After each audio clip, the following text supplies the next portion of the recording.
Muy buenas noches a todos. Muchas gracias por acompañarnos en otra noche del Ateneo, del Club Universitario. Hoy nos honra con su presencia el doctor Alberto Venegas Lynch y nos va a brindar una conferencia sobre el liberalismo como respeto al prójimo. Alberto Venegas Lynch es doctor en Economía en la UCA y en Ciencias de Dirección en la UADE.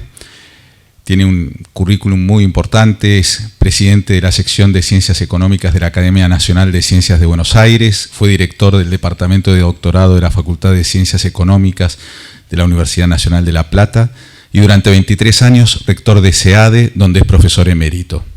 Fue asesor económico de la Bolsa de Comercio de Buenos Aires, de la Cámara Argentina de Comercio, de la Sociedad Rural Argentina y del Consejo Interamericano de Comercio y Producción. En 2 oportunidades integró el Consejo Directivo de la Mont Pelerin Society, es académico asociado de Cato Institute de Washington, D.C. y del Ludwig von Mises Institute de Auburn. También profesor honorario de la Universidad de Aconcagua de Mendoza y la Universidad Peruana de Ciencias Aplicadas en Lima. Recibió grados honoríficos de universidades de su país, de la Argentina, del extranjero, y es presidente del Consejo Académico de la Fundación Libertad y Progreso en Argentina y del Consejo Editorial de la filial argentina de Unión Editorial de Madrid. Fue profesor titular en la UBA, enseñó en 5 carreras: Ciencias Económicas, Derecho, Ingeniería, Sociología y en el Departamento de Historia de la Filosofía y Letras, y fue profesor titular en el Doctorado en Economía de la Facultad de Ciencias Económicas de la UCA. Es autor además de 25 libros, 2 en coautoría y 10 en colaboración. Asimismo es miembro de la Academia Nacional de Ciencias Económicas de Argentina, de la Academia Nacional de Economía de Uruguay, del Instituto de Metodología de Ciencias Sociales, de la Academia Nacional de Ciencias Morales y Políticas en Buenos Aires, del Consejo Académico del Institute of Economic Affairs de Londres, de los consejos académicos de la Fundación Federalismo y Libertad en Tucumán y de muchas y diversas instituciones. Realmente un currículum que da gusto haber leído y, por supuesto, compartir esta charla. Le agradecemos mucho al doctor por honrarnos hoy con su presencia y a disfrutar de esta conferencia. Lo recibimos con un aplauso.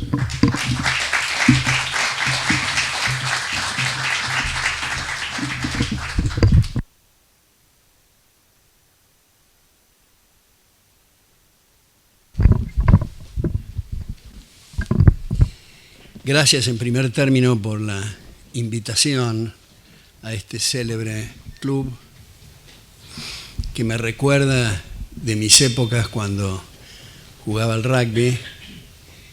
Estuve 7 años pupilo en el St. George's College y en realidad lo único que pensaba era en el rugby, en el tenis, en 100 metros llanos, en salto en alto y cómo escaparme a la noche salteándome los perros de los guardias. Curiosamente nunca estudié una lección. Una vez estudié una y no me dejaron pasar en los 7 años. Muy paradójicamente, después fui presidente de la Comisión de Educación del colegio y soy trustee, a pesar de que fui un pésimo estudiante y en una oportunidad estuvo a punto de que me expulsaran del colegio. Éramos 4 muy amigos, 4 capitanes de las 4 casas. Yo era capitán de Cats y siempre estábamos pensando en estrategias. Mi puesto era fly half, medio apertura. Estaba siempre en eso. Así que me trae estos recuerdos este lugar. Como se ha anunciado, esta conversación se va a basar en lo que genéricamente se denomina la cuestión social.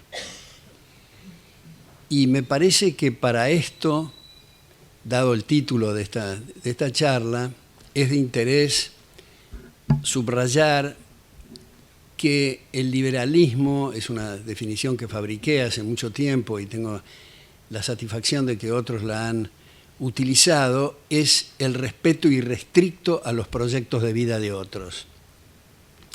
Al decir respeto irrestricto a los proyectos de vida de otros, no quiere decir que compartamos ni que adherimos a los proyectos de vida de otros. Más aún, podemos considerarlos proyectos muy insatisfactorios y eventualmente repugnantes, pero la vida se hace imposible si imponemos nuestros proyectos y nuestras conductas, siempre y cuando no se lesionen derechos de terceros. En ese contexto, en el contexto de esta definición, me parece de interés subrayar que apuntamos o apunta el liberalismo, lógicamente, al estado, a la situación de las personas, de los individuos que componen la sociedad. Si no sirve para mejorar las condiciones de vida morales y materiales de la gente, no sirve para nada. Este es el punto. Ahora, me parece interesante comenzar haciendo una referencia breve a un periodo histórico donde comenzó a hablarse de la cuestión social. Y comenzó a hablarse de la cuestión social a fines del siglo XVIII en Inglaterra con la Revolución Industrial. Generalmente es muy poco comprendida la Revolución Industrial porque se sostiene que en ese periodo mujeres y niños tenían que trabajar varios metros bajo la tierra en minas de carbón y una serie de situaciones insalubres, y se describe esto con mucha pena y amargura como si la situación anterior fuera que las familias bailoteaban en torno a ollas humeantes con exquisitos alimentos, cuando en realidad la condición natural del ser humano era la hambruna y las pestes.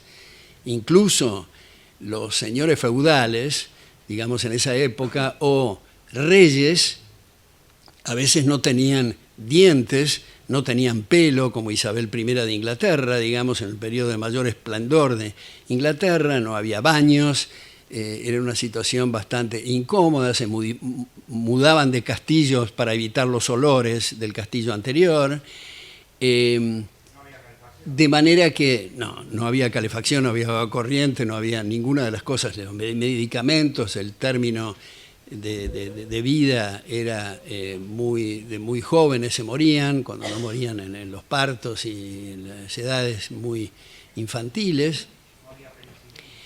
Entonces, debemos subrayar que debido a los principios y a las ideas pergeñadas, luego reformuladas en forma más o menos completa, aunque nunca hay una situación completa en esto porque estamos en ebullición y en procesos evolutivos, pero por Sidney y por Locke, y esas ideas y esa asignación de derecho de propiedad y ese incipiente respeto al prójimo produjo y dio estas oportunidades para sobrevivir a chicos y mujeres y hombres en situaciones de trabajo que antes era, como digo, la peste, la hambruna y la muerte temprana. Ahora, acá viene una cuestión primera que me parece interesante, y después intercambiamos ideas con ustedes, que es el tema del desempleo. Si uno analiza la situación del desempleo, uno comprueba que es el factor de producción, el trabajo, factor de producción por excelencia. No se puede producir ni concebir ningún bien ni ningún servicio sin el concurso del trabajo. Es el recurso por excelencia. Y como sabemos, estamos en un mundo donde los recursos son escasos y las necesidades son ilimitadas. No hay de todo para todos todo el tiempo, ni mucho menos. Por eso se asignan derechos de propiedad a los efectos de que las personas que mejor atienden las necesidades del prójimo, en su cuadro de resultados obtienen ganancias y los que yerran incurren en quebrantos. Y no me estoy refiriendo a pseudoempresarios o personas disfrazadas de empresarios que son ladrones de guante blanco que hacen alianzas con el poder para tener mercados cautivos. Me estoy refiriendo a procesos abiertos y procesos competitivos. Entonces decimos, es el recurso por excelencia. ¿Y cómo puede ser? Por el principio de no contradicción, una cosa no puede ser y no ser al mismo tiempo lo que es. ¿Cómo puede ser que hablemos de desempleo? Es decir, sobra aquello que decimos que es escaso y que es el recurso por excelencia. Y acá viene, me parece, una cuestión interesante de analizar. Y es que si los acuerdos son libres y voluntarios, nunca, bajo ninguna circunstancia, hay sobrante de trabajo. No importa el grado de pobreza más brutal o de riqueza más exorbitante, nunca sobra aquello que es escaso. Si nosotros, los que estamos en este cuarto, somos náufragos y llegamos a una isla donde no hay nada, no vamos a decir entre nosotros, como no hay fuentes de trabajo, podemos descansar. No nos va a alcanzar las horas del día y de la noche de todo lo que tenemos que hacer. Unos pescando a cascotazos, otros subiéndose para buscar cocos y lo que fuera, y los intercambios entre unos y otros son los salarios respectivos. Y alguien puede decir, bueno, pero ahí los salarios son miserables, son muy bajos. Es cierto, pero es otro tema. Mi punto ahora es solo concentrarme en el tema del desempleo.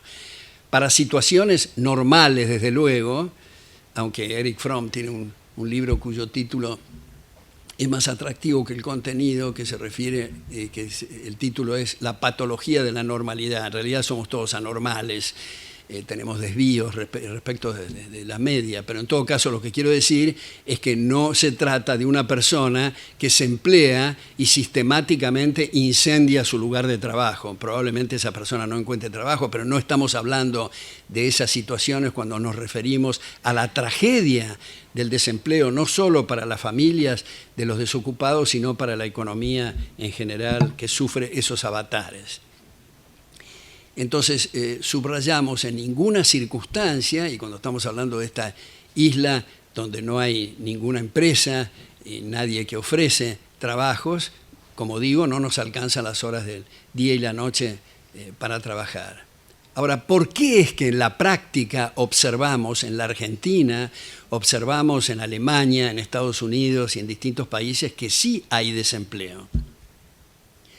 Pues porque los salarios no son el resultado de acuerdos libres y voluntarios, sino de esa estupidez mayúscula, si me permiten la expresión, que se ha dado en llamar conquistas sociales. Y conquistas sociales quiere decir que por decreto el gobernante establece salarios mínimos y sus equivalentes. Ahora enseguida vamos a ver de dónde vienen los salarios y cuáles son las causas de salarios en términos reales, pero solo digamos, aunque no hayamos entrado en el tema de salarios, que si los salarios de una persona en determinado lugar es 10 y el gobierno decide ponerlo en 20, la gente cuya productividad está entre 10 y 20 no va a encontrar trabajo. Y eso no es solo para el albañil o el obrero. Eso va para el gerente general, el gerente de finanzas y el gerente de administración. Si están ganando $10.000 mensuales y el salario mínimo es $15.000 mensuales, ese gerente se encuentra sin empleo.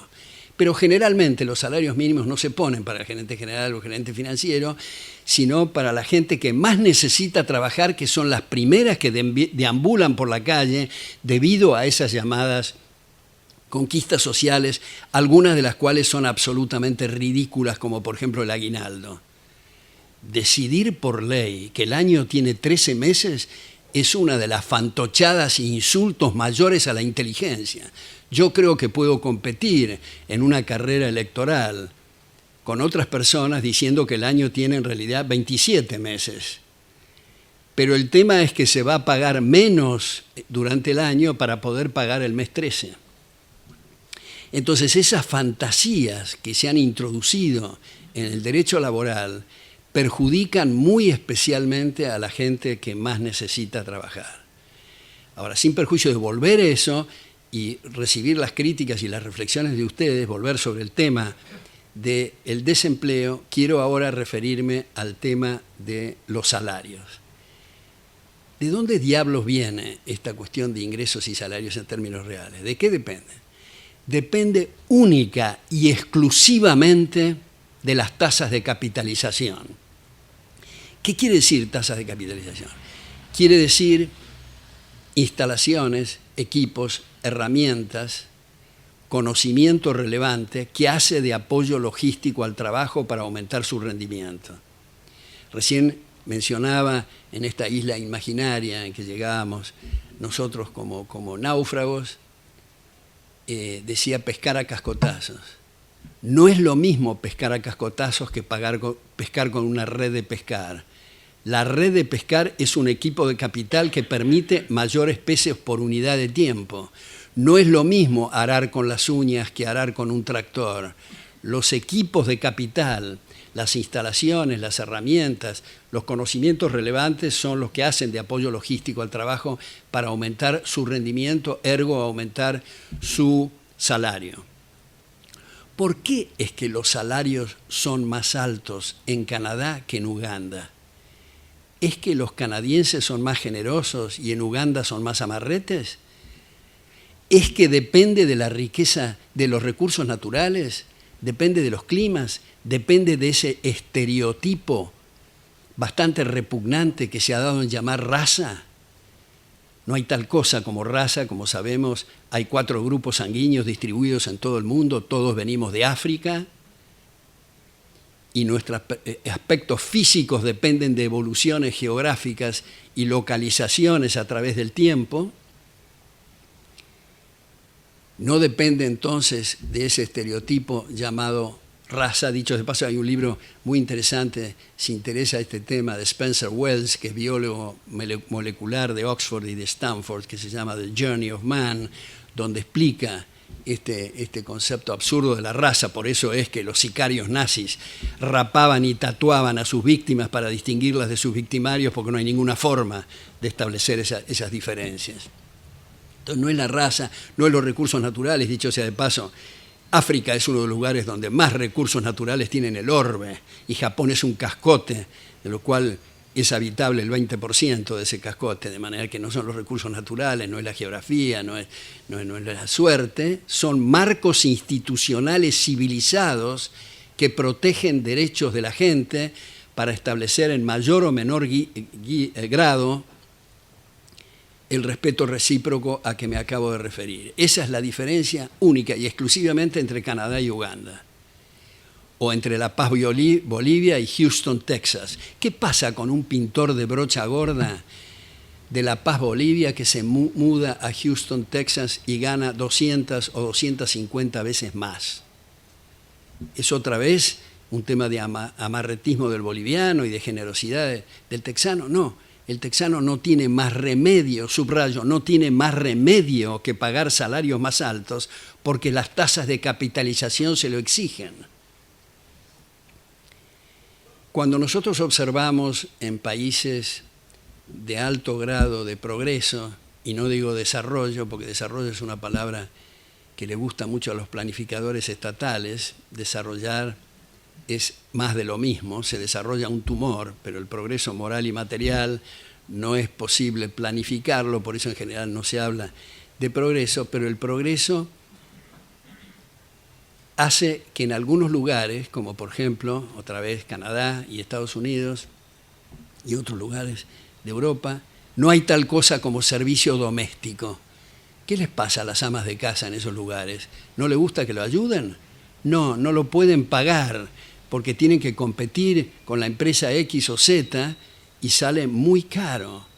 Es típico en un país africano, salvo Sudáfrica, digamos, continente africano en general, que haya 6 o 7 personas que abaniquen al jeque del momento a la hora de la siesta. Pero si ese mismo tipo se muda a New York y pretende que lo abaniquen a la hora de la siesta, 6 o 7, cada abanicada le sale $5.000 y es muy caro. Entonces, cuanto mayor son las tasas de capitalización, más firmes, más sólidos y más civilizados son los marcos institucionales, mayores son las tasas de capitalización y mayor es el beneficio especialmente para los más necesitados. Vivimos en una época en la cual se explota miserablemente, porque esa es la palabra, miserablemente, a los más pobres y a los más necesitados, y se establecen medidas permanentemente que los perjudican y los dañan en grado sumo. Entonces, cuando decimos las tasas de capitalización, lo estamos vinculando al tema de los marcos institucionales. Marcos institucionales, digamos, desde la Carta Magna de 1215 en adelante, la idea era poner límites al poder. Sin embargo, a través del tiempo, después de la Carta Magna de 1215, bueno, tenemos el ejemplo extraordinario de Estados Unidos con su Constitución de 1776, la Constitución muy efímera de Cádiz de 1812, la Constitución argentina alberdiana de 1853-60, que dicho sea de paso, hizo de la Argentina uno de los países más prósperos del mundo. Los salarios e ingresos en términos reales en la Argentina, en la época entre 1853 y el golpe fascista del 30, que empeoró mucho la situación a partir del golpe militar del 43, y estamos en esas desde ese momento, los salarios e ingresos en términos reales eran superiores a los de Suiza, Alemania, Francia, Italia, España, muy poco por abajo de los de Inglaterra y Estados Unidos. La población se duplicaba cada 10 años. Teníamos situaciones, como habitualmente cito, en el centenario, 1910, miembros de la Academia de Francia que nos visitaron compararon los debates que tenían lugar en esa corporación en París con los debates parlamentarios en la Argentina, debido, aunque esto pueda parecer ahora de ciencia ficción, debido al uso del lenguaje obsceno, las señas improcedentes y los discursos aberrantes, compararon por la versación que tenían los parlamentarios, senadores y diputados argentinos. De manera que lo hemos hecho y lo podremos eventualmente hacer de nuevo si es que despejamos telarañas mentales y somos capaces de ir al fondo de los temas. Y en este sentido, digo, cuando hablamos de ir al fondo de los temas, saco habitualmente el ejemplo de uno de los grafitis del Mayo francés del 68, un grafiti que Herbert Marcuse, de la llamada Nueva Izquierda, ha tomado para algunas de sus conferencias, pero en todo caso ese grafiti decía: seamos realistas, pidamos lo imposible. Eso me parece extraordinario para mostrar gente que tiene el coraje de ir al fondo de los temas y no timoratos que con distintos pretextos no se animan a reducir el gasto público elefantiásico, que como consecuencia de eso aparecen impuestos insoportables, deuda colosal y astronómica, déficits descontrolados, inflaciones mensuales que son comparables a las anuales en un país normal. Los pretextos dije, las anécdotas son muchas, pero lo importante son los resultados. Entonces, me parece que para completar esta parte de la charla, debería de agregar aquello que se ha dado en denominar desocupación tecnológica. En muchos medios locales de prestigio hay editoriales que marcan el peligro de la tecnología porque despide o rechaza mano de obra o trabajo intelectual. Yo creo que es muy importante subrayar que la tecnología libera, subrayo y pongo en negritas y letras muy grandes, libera recursos humanos y materiales para destinarlo a otras cosas que no se han podido concebir hasta el momento porque estaban esterilizadas en puestos anteriores. Pongo habitualmente el ejemplo del hombre de la barra de hielo. ¿Qué pasó con el hombre de la barra de hielo cuando apareció la heladera? ¿Qué pasó con los fogoneros cuando apareció la locomotora diésel? La tecnología, y si nosotros pensamos que la tecnología desemplea, agarremos un hacha y rompamos todas las maquinarias existentes y nos vamos a dar cuenta que los salarios en términos reales van a bajar abruptamente y no cambia el tema del empleo. Ahora viene esto. Si alguien levanta la mano y dice, bueno, pero es muy fácil decir, libera para hacer otras cosas. ¿Qué otras cosas? al decir que otras cosas está implícito en ese razonamiento que estamos suponiendo que vivimos en jauja, que ya todos tienen todas las necesidades satisfechas. Y sería muy bueno que fuera así, porque el objeto del hombre no es trabajar, sería muy bueno que hubiera de todo para todos todo el tiempo, pero lamentablemente no es así. Los recursos son escasos, las necesidades son ilimitadas. Ahora, el empresario, a los efectos de sacar partida del arbitraje y de la oportunidad que se presenta, está interesado personalmente para su estado de sus cuentas de resultado, está interesado en capacitar. Está interesado en capacitar precisamente para sacar partida de esa nueva oportunidad. Ahora viene esto.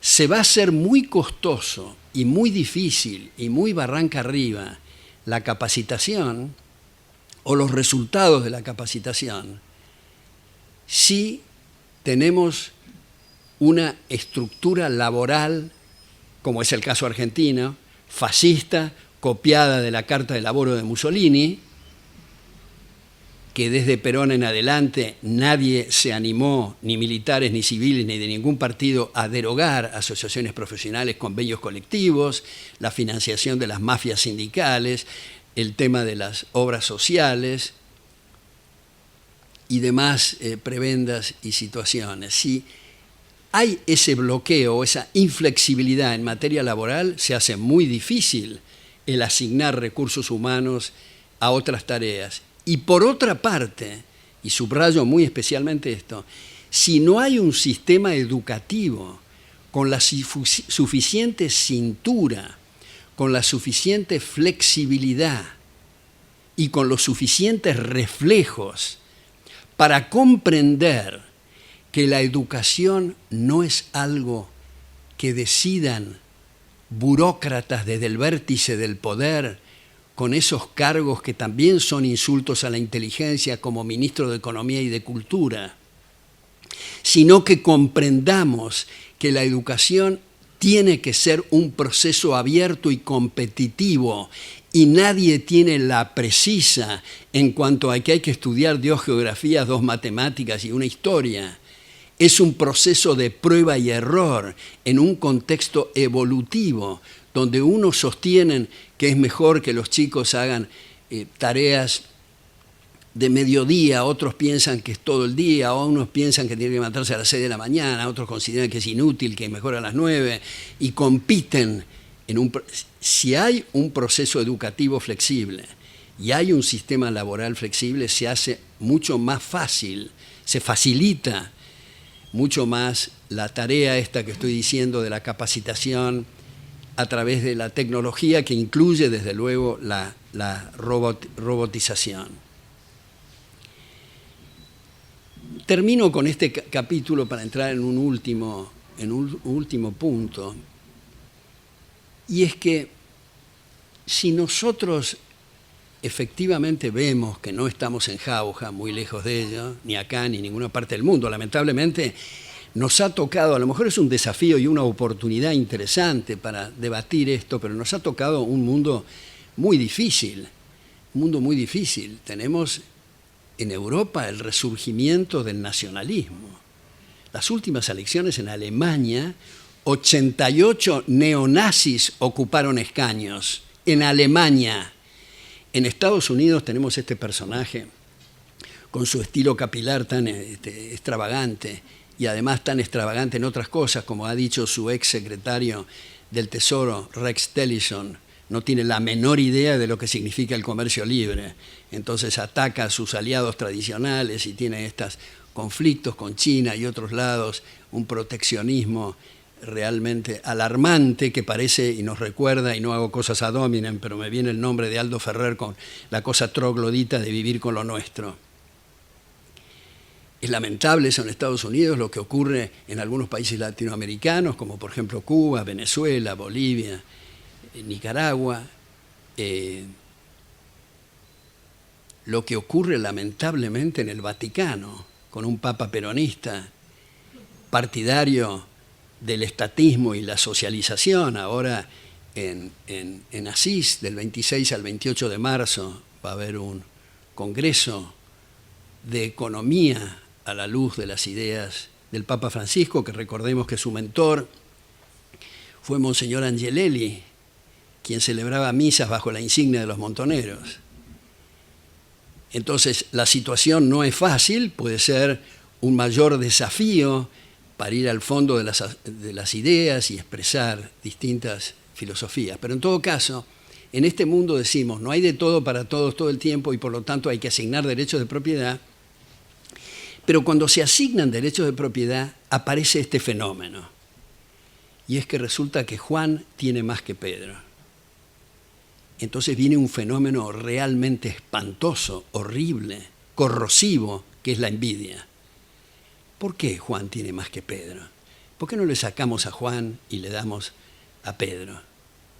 Y en los sistemas políticos en que vivimos, el político capta ese mensaje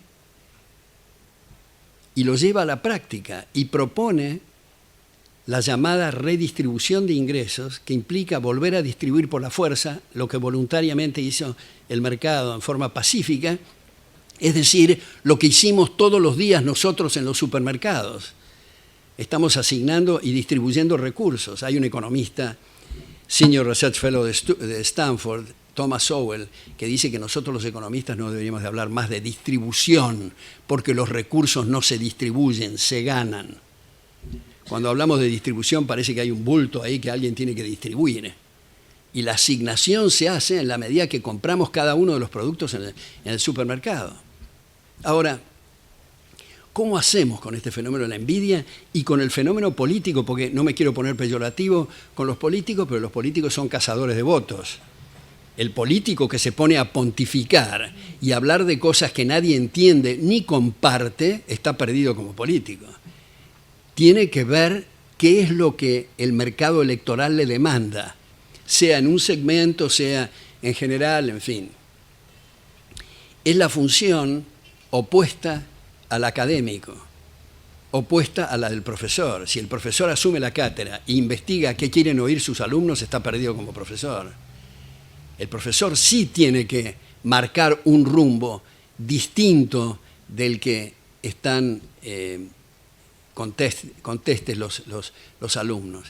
Bueno, entonces el político capta esa envidia y la redistribución de ingresos y todas estas políticas llamadas de justicia social, que como ha dicho el premio Nobel en Economía Hayek, justicia social, cada vez que se agrega el adjetivo social frente a cualquier sustantivo lo convierte en su antónimo.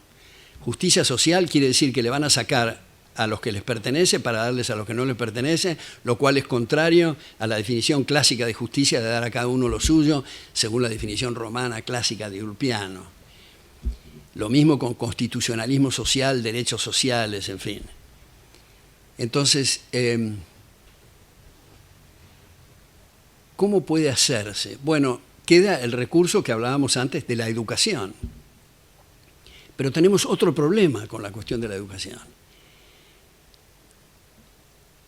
En realidad es algo muy alentador, muy gratificante y extraordinario cuando uno tiene la oportunidad de estar frente a un semestre con alumnos y alumnas, la reacción fantástica que se produce. Reflexiones de decir, esto me cambió la vida y me hizo ver otros horizontes, no tiene precio esa reflexión. Pero tienen que tener la oportunidad de oír otras campanas, de oír distintas tradiciones de pensamiento, porque si están con su cuadernito durante 6 años en cada uno de los semestres, oyendo cosas anacrónicas, el futuro es difícil. Pero acá se complica la cuestión porque en realidad, cuando estamos hablando, por ejemplo, de economía, la economía es una ciencia que es contraintuitiva. Lo primero que se piensa en economía está mal seguro. Hay que digerirlo, pensarlo, reflexionarlo y darse cuenta que cuando decimos, por ejemplo, ahí va ese fulano con un Mercedes-Benz y el otro con un Fiat chiquito, una bicicleta, ¿por qué no vendemos el Mercedes-Benz y los dos tienen un Ford Falcon o qué sé yo? No sabemos lo grave de lo que estamos diciendo en cuanto a la reasignación coactiva de recursos que hace y se genera y conduce y produce derroche y despilfarro que va a consumir las tasas de capitalización, que precisamente es la causa que permite que salarios e ingresos en términos reales sean mayores. Entonces, ¿cómo podemos hacer? Yo creo, y termino con esto, que una forma de proceder es debatir reformas políticas. Porque acá viene esto, no sé si ustedes estarán de acuerdo, pero en los países que he descrito y que he mencionado, se dice que se está en regímenes democráticos. Ahora, la pregunta es, ¿realmente se está en regímenes democráticos o estamos en plena cleptocracia? Es decir, el gobierno de los ladrones, de propiedades, de libertades y de sueños de vida. ¿Es realmente el sueño de los Giovanni Sartori de nuestra época que sostenían que antes del proceso electoral está el marco jurídico del respeto a los derechos de cada una de las personas? ¿O estamos cayendo a la venezolana, sin llegar en ese extremo, que se dice que es un régimen democrático, cuando en realidad se lesionan permanentemente derechos de las personas? Entonces, antes de convertir al planeta Tierra en un enorme gulag en nombre de la democracia, en lugar de estar con brazos cruzados y pensando tontamente quién va a ganar en las próximas elecciones, tenemos que proponer nuevas medidas para limitar al Leviatán. ¿Qué medidas pueden ser esto? Bueno, tenemos que trabajar las neuronas y pensar en distintas variantes. Yo voy a sugerir las siguientes. Primero, en el Poder Legislativo me parece que sería importante adoptar las sugerencias o las medidas que se adoptan en los estados de Texas, de Nevada, de South Dakota en Estados Unidos, donde todos los legisladores están part-time. Nadie trabaja a tiempo completo. Tienen que trabajar un tiempo determinado y tienen limitados, subrayo, sus periodos de sesiones para que no vayan a legislar estúpidamente o demasiado. Acá en nuestro medio, como muchas veces he dicho, se dice, bueno, pero vean al senador tal, que es un vago porque no produjo ningún proyecto de ley. Justamente eso es lo interesante, que no haya hecho ningún proyecto de ley. De lo que se trata, en el caso argentino, es de derogar leyes, no de multiplicarlas. Entonces, para el Poder Legislativo, aunque hay algunos que sostienen que igual que la República de Venecia y de Florencia, que esos cargos sean ad honorem. Y cuando hablamos de la honorable Cámara, sea porque son ad honorem y no porque tienen unos curros fenomenales. Y no se trata en ningún caso, creo, de sugerir podas de gastos, porque igual que con la jardinería, la poda hace que se crezca más fuerte. De lo que se trata es de eliminar funciones. Entonces creo que para el legislativo estas limitaciones son de interés. Para el judicial hay un jurista, Bruno Leoni, en un libro que lo recomiendo muy entusiastamente, se llama La libertad y la ley, donde sugiere que los arbitrajes privados, se dé rienda suelta a los arbitrajes privados sin ninguna reglamentación de ningún tipo, incluso que quienes están haciendo de árbitros en competencia no sean abogados, cosa que a lo mejor es mejor. Esto va a permitir el inicio de la comprensión que el derecho es un proceso de descubrimiento y no de ingeniería social ni de diseño, como era el common law en el origen en Inglaterra o en la República Romana antes del Imperio. O sea, jueces en competencia que van descubriendo el significado del derecho. Hoy día, creo yo, hago una pequeña digresión acá, salvo honrosas excepciones, en la mayor parte de las facultades de Derecho no egresan abogados, egresan estudiantes de leyes que pueden recitar de memoria cuál es la ley, el párrafo y el inciso, pero no tienen la más perra idea de cuál es el fundamento jurídico del derecho. El positivismo legal ha hecho estragos en la mayor parte de las facultades de derecho. Incluso en algunas se ha eliminado derecho romano, se ha eliminado filosofía del derecho, o se ha introducido con el nombre de filosofía del derecho algo que es la antifilosofía del derecho. Por eso decían las constituciones modernas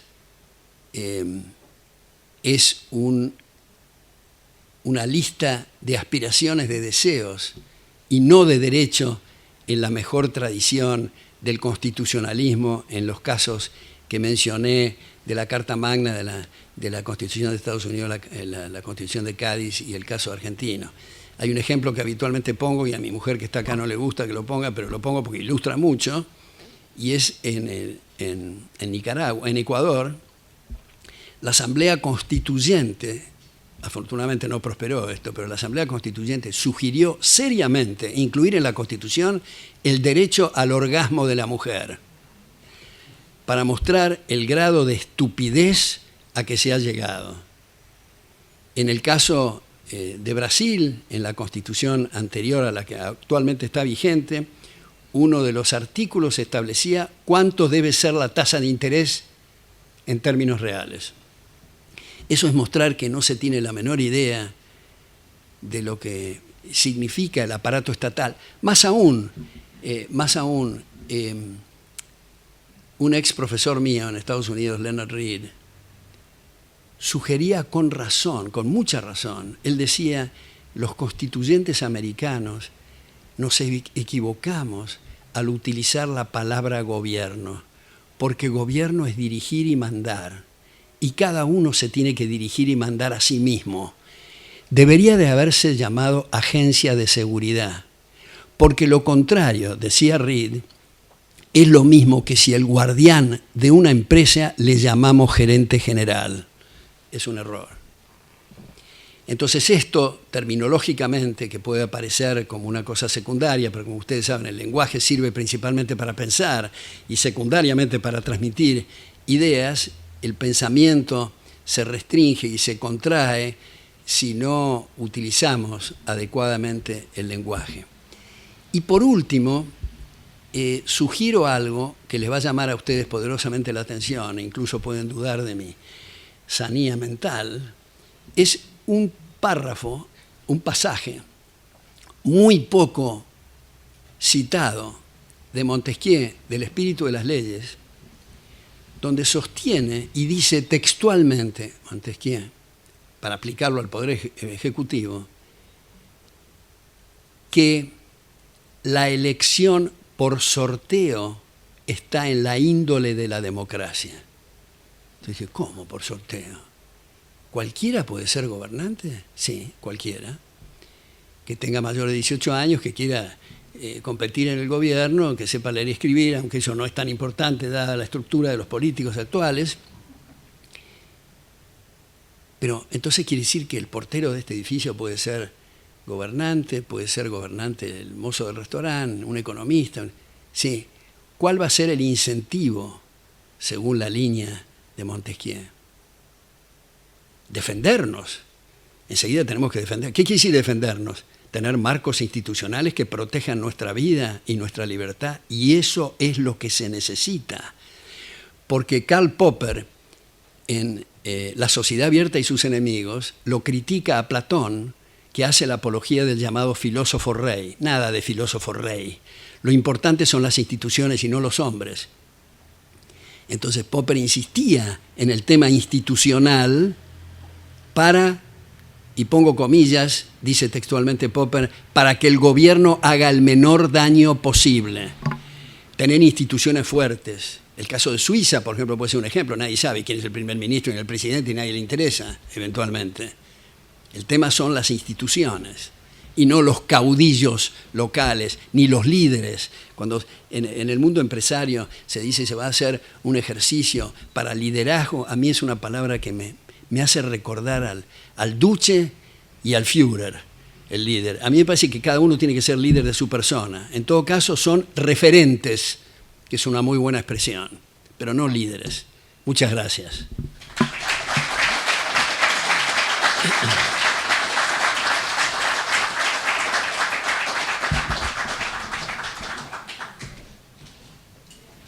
Bueno, ahora, mientras nos dan el micrófono, los invitamos. Muchas gracias, doctor. No, gracias a ustedes. Vamos a tener unos minutos para contestar aquellas preguntas. O críticas. Preguntas o críticas encapsuladas, digamos, que no sean muy extensas, breves, para que se pueda explayar el doctor. Así que está abierto, ahora les van a, no sé si el micrófono se va a tener que ser a viva voz, no hay problema tampoco. Teníamos ese para... No importa. Así que, bueno, Analia, vos te encargás. Sí, más. Gracias. No, si me saca eso, no. Claro. Perdón, doctor. Buenas noches, los felicito por la locución. Simplemente les quiero consultar, de acuerdo a su experiencia y su estructura cultural, ¿cómo prevé los futuros meses o años de la Argentina con la sociedad que tenemos, el liderazgo que tenemos y las preventas que están insertas en la sociedad y sus costumbres? Pavadita de pregunta.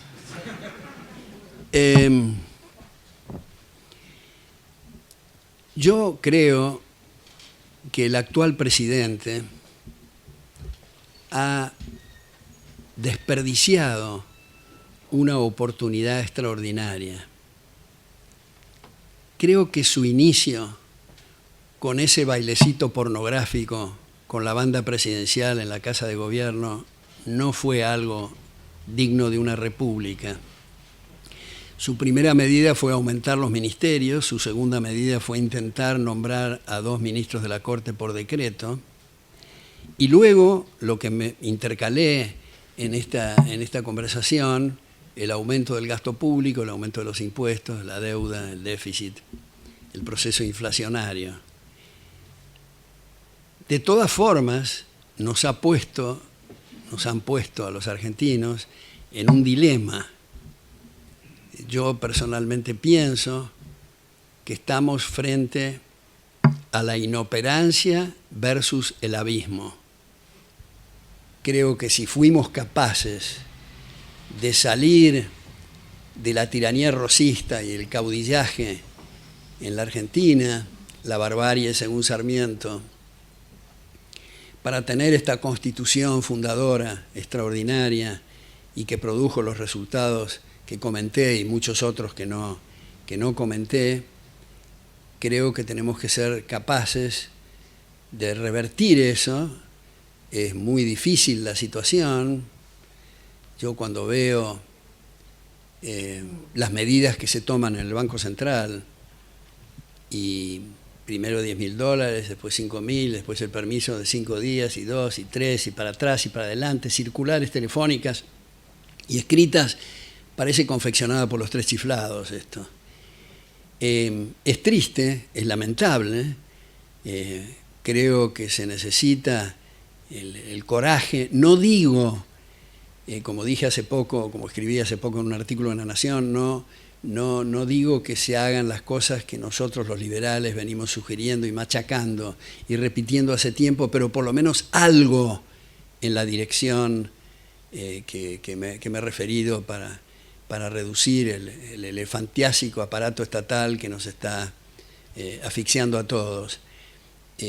Creo que una línea importante a raíz de su pregunta inquietante e interesante es que todos nosotros cada uno tenemos la obligación moral de contribuir a que esto se revierta. Si nosotros tenemos la actitud que estamos en una especie de platea mirando el escenario y son otros los que tienen que resolvernos el problema, estamos liquidados.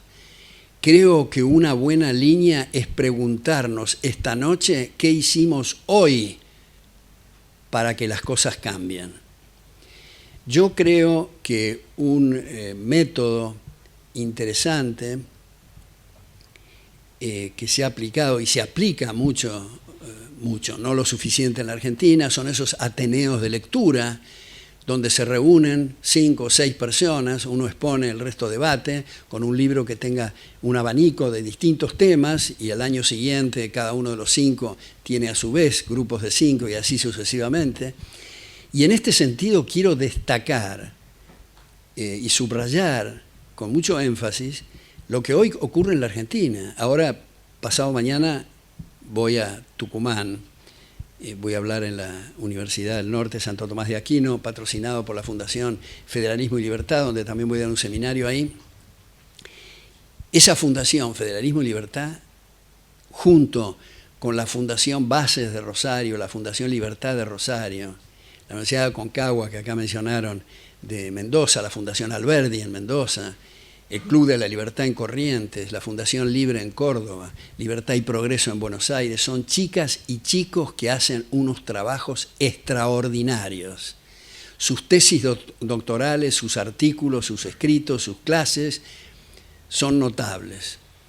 Creo que necesitarían financiaciones más sólidas y creo que hay muchos empresarios que son suicidas al no apoyar a estos chicos y estas chicas con la suficiente energía, pero creo que estos son los únicos caminos, insistir con las ideas, despejar. Yo creo que la inmensa mayoría de chicos y chicas y gente en general son de buena voluntad, son hospitalarios a otras ideas, pero necesitamos ir al fondo de esto, y creo que hemos desperdiciado, por último digo, hemos desperdiciado tiempo y seguimos desperdiciando tiempo en discutir coyunturas. Si la base monetaria del Banco Central fue el 3.2 o el 2.6, si el índice de precios, esto, en lugar de debatir ideas de fondo para abrir horizontes y nuevas perspectivas. Creo que algunos de los temas que hemos tocado acá y muchos otros que no hemos tocado, me parece que merecen ser debatidos y discutidos. ¿Sí?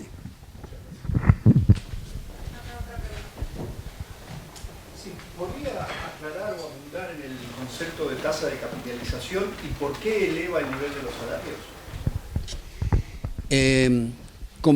Como dije, gracias, tasa de capitalización, ilustré con el asunto de pescar a cascotazos o arar con las uñas para mostrar los rendimientos que son distintos, las productividades son distintas. Y a veces, a propósito de esa pregunta, se dice, bueno, pero no seamos tan ingenuos, no podemos permitir que negocie un multimillonario o alguien que tiene abultadas cuentas corrientes con una persona que no llega a fin de año o a fin de mes o a fin del día y está descalzo. No vamos a decir que es razonable que negocien. Yo creo que ese tema está muy mal planteado. No se trata de esa negociación, se trata, ese es el punto que quiero subrayar, de tasas de capitalización que obligan a que los salarios sean en tal o cual nivel. Cuando un ejecutivo de una empresa exige que su oficina sea de entelado celeste y la música funcional sea de Bach y tal cosa, cuando se lo otorgan o cuando le otorgan a fulano que tenga una televisión o que tenga un equipo, no es por bondad, es por las tasas de capitalización.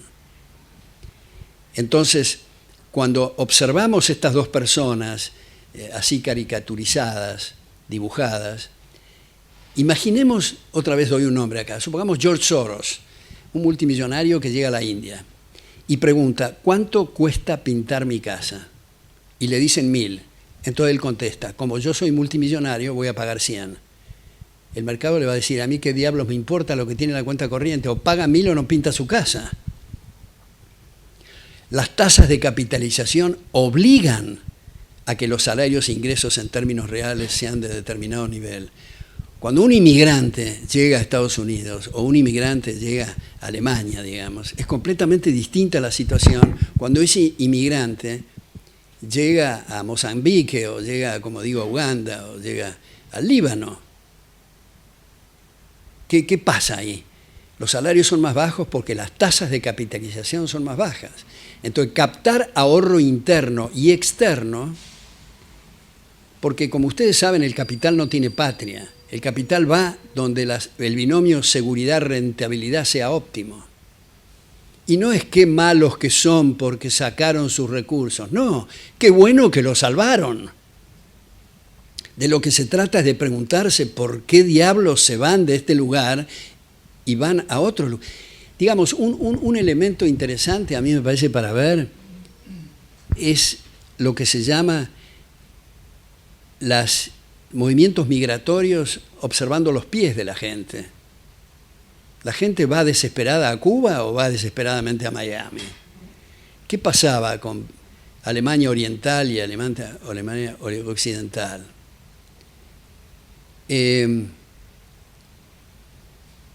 Entonces, se derribó el muro de la vergüenza, pero seguimos con muros intelectuales y telas arañas y muchas falacias y muchas repeticiones de errores. El otro día, haciendo mi jogging matinal, el sábado, lo oí a Santiago Kovadlov, que tuve el gran gusto de tener un mano a mano con él en el Centro Cultural Borges hace unos años, pero lo oí a Santiago Kovadlov resumir el problema argentino, de repetir una y otra vez los errores.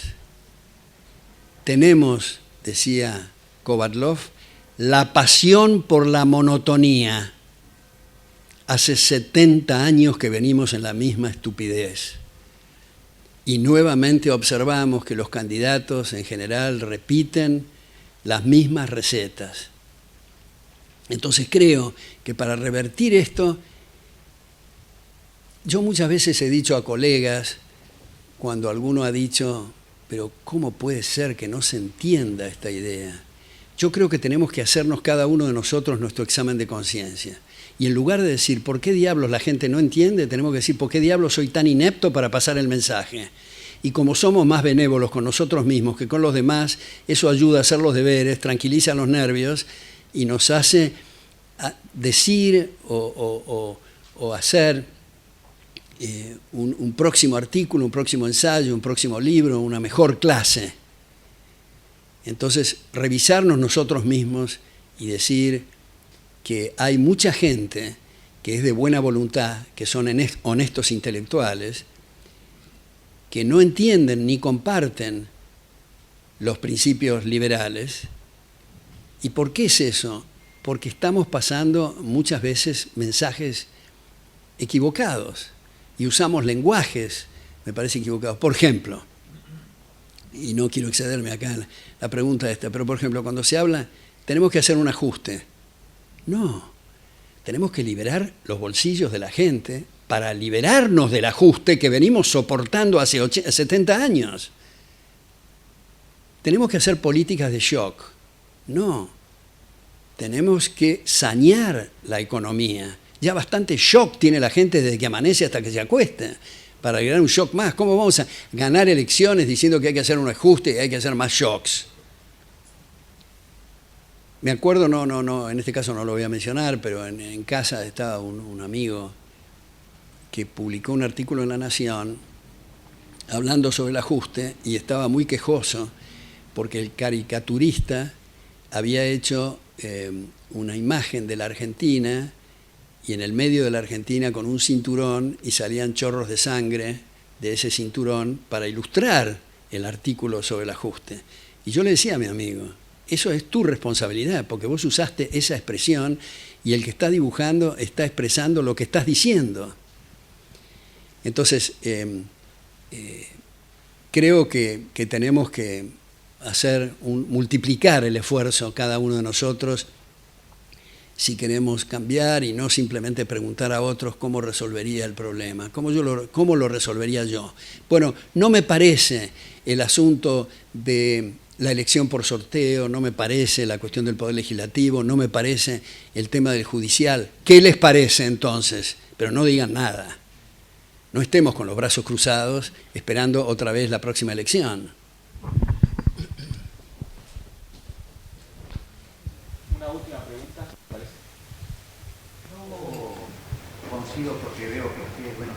Lerroyama, ¿no? En su currículum tiene unas grandes capacidades intelectuales, evidentemente ha sido un hombre, y lo es, y lo será seguramente de bien, porque lo noto, con un gran coeficiente intelectual, y creo que es un don de Dios, ¿no? Toda la gente buena, que medianamente a lo largo de la historia de la humanidad ha querido hacer bien, se ha notado que tiene algo superior, que es un coeficiente intelectual muy elevado y que eso está matemáticamente probado a través de distintos ejercicios y de intelectualidad y demás. El intelecto es un don celestial. Lógicamente todos queremos una única patria, que es la patria celestial, pero si Jesucristo descendió a los infiernos, evidentemente algo debe haber de sacrificio, de cuota de sacrificio en toda la vida de las personas. Yo creo, sinceramente es mi opinión, ¿no? Mi humilde opinión, creo en las razas y en las naciones porque lo dice la Sagrada Biblia. Y ahí vengo con el tema intelectual.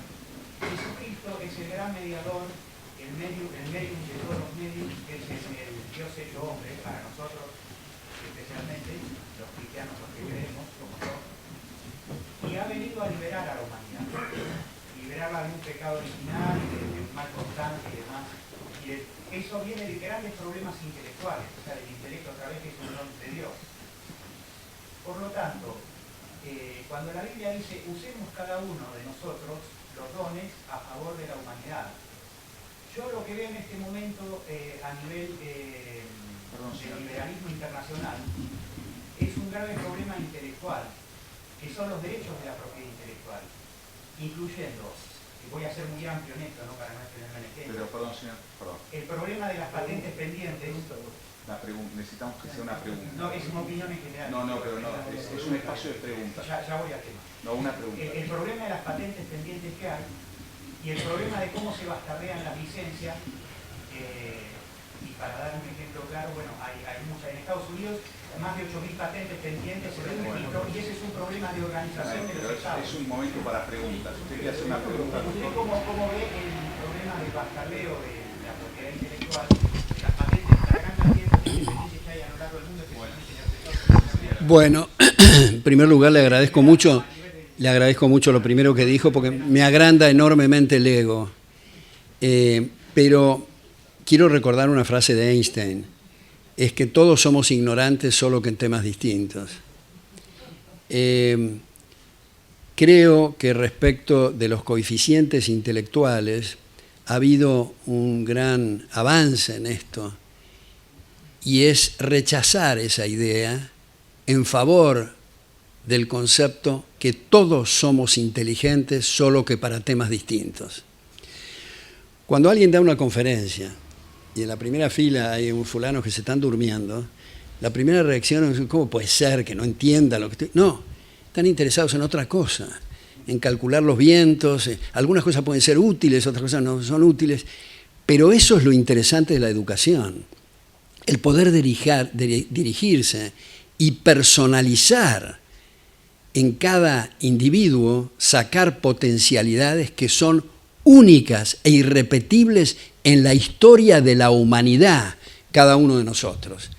Entonces, en la educación, cuando se hacen cuestiones masivas y se trata de aplicar la guillotina horizontal, se está cometiendo un crimen, porque se está dejando de lado, me parece a mí, esta cuestión que marco.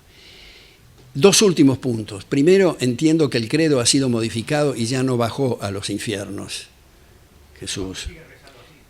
No, en algunos casos se ha modificado y creo que hay unas modificaciones del Vaticano. Por otra parte, a mí personalmente me parece una idea absurda eso de bajar a los infiernos. Pero en fin, lo que subrayo, y es cierto, porque acá viene una cuestión, usted marca cuestiones religiosas. Yo creo que una de las grandes virtudes de la tradición estadounidense es lo que se ha dado en llamar la doctrina de la muralla, es decir, la separación tajante, que yo ya sé que no es el espíritu lo que usted estaba diciendo, de unir la religión o el poder, pero son realmente tremebundas las situaciones, han sido en la historia y son actualmente cuando se une la religión y la política. Ahora, termino y sé que esta es la última pregunta, pero ya que usted menciona la cuestión religiosa, yo creo que desde las patentes no me voy a meter y los copyrights, está en internet un trabajo mío que se llama Apuntes sobre el concepto de copyright, que me hizo un prólogo el doctor Olivera, que lo presenté en la Academia Nacional de Ciencias y es muy largo y no quisiera entrar en ese tema ahora, pero me parece que para cerrar, digo, en mi concepción personal, que no tiene por qué ser la de otros, yo creo que desde la perspectiva liberal es bueno el concepto de la religatio, no de participar necesariamente en una religión oficial. Thomas Jefferson, Thomas Paine, mi abuelo materno, tantos otros eran deístas, esto es, comprenden, y me gusta mucho la respuesta que dio Carl Jung cuando le preguntaron si creía en Dios. ¿Usted cree en Dios? No, no creo en Dios, sé que Dios existe. ¿Por qué? Porque no es un tema de fe. Juan Pablo II tenía una encíclica interesante respecto de esto, Ratio et Fide, mostrando que nosotros estamos acá conversando, nosotros venimos de nuestros padres, nuestros abuelos, bisabuelos, chosnos, en fin. Si fuera ad infinitum, no podríamos estar acá conversando. Tiene que haber un momento uno. Y ese momento uno le llamamos la primera causa, Dios, Alá, Yahvé o lo que fuera. Pero es inconcebible que digamos que no hay una primera causa, lo cual no excluye la hipótesis del Big Bang, pero el Big Bang se refiere a fenómenos contingentes y estamos hablando de fenómenos necesarios, por una parte. Por otra parte, mi segundo pilar, y son solamente dos pilares que tengo de mi religatio personal, es que no somos solo kilos de protoplasma. Tenemos estados de conciencia, psique, mente, que si fuéramos kilos de protoplasma, los nexos causales inherentes a nuestra carne y nuestro hueso nos harían que somos determinados y programados, no habría tal cosa como ideas autogeneradas, proposiciones verdaderas o falsas, no habría tal cosa como revisión de nuestras propias conclusiones, y recomiendo en este sentido, por eso el sentido de trascendencia me parece importante, de la psique. Lamentablemente estamos rodeados de materialismo filosófico o determinismo físico, como usaba Popper. Hay un libro que yo empecé con todo este tema, un libro escrito por el Premio Nobel en Neurofisiología John Eccles y Karl Popper, filósofo de la ciencia, que tiene el sugestivo título El yo y su cerebro.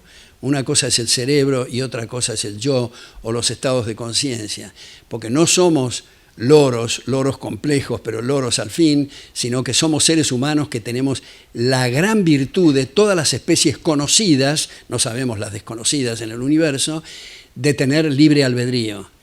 Porque si no trabajamos en estos cimientos que estoy señalando, llegamos a la conclusión que en realidad la libertad es una ficción. Y lamentablemente, doy otra cosa, no quiero hacer cosas ad hominem, pero la estoy haciendo, el caso del llamado jurista local Zaffaroni. Zaffaroni es determinista, es materialista filosófico, es consistente con su premisa, porque de la premisa que estamos todos programados y estamos determinados, se llega a la conclusión de que el delincuente no se lo puede castigar porque no es responsable de sus actos. Y eso es cierto, pero lo que hay que revisar es la premisa. Y en psicología, en economía, en filosofía. Psicología es el estudio de la psique, y la mayor parte de los psicólogos niega la psique, que somos aparatos y máquinas. Hay un filósofo, Juan José Sanguinetti, que vive en Roma, y que él ha escrito mucho sobre este asunto, y él muestra, termino con esto para ilustrar, cuando se dice, el hipocampo recuerda, las neuronas deciden, como si fuéramos un grupo de células, y no decimos, mi mano te saluda, cuando en realidad la expresión correcta es, yo a través de mi mano te saludo. Bueno, les agradezco mucho esta reunión, ha sido un gran gusto estar con ustedes.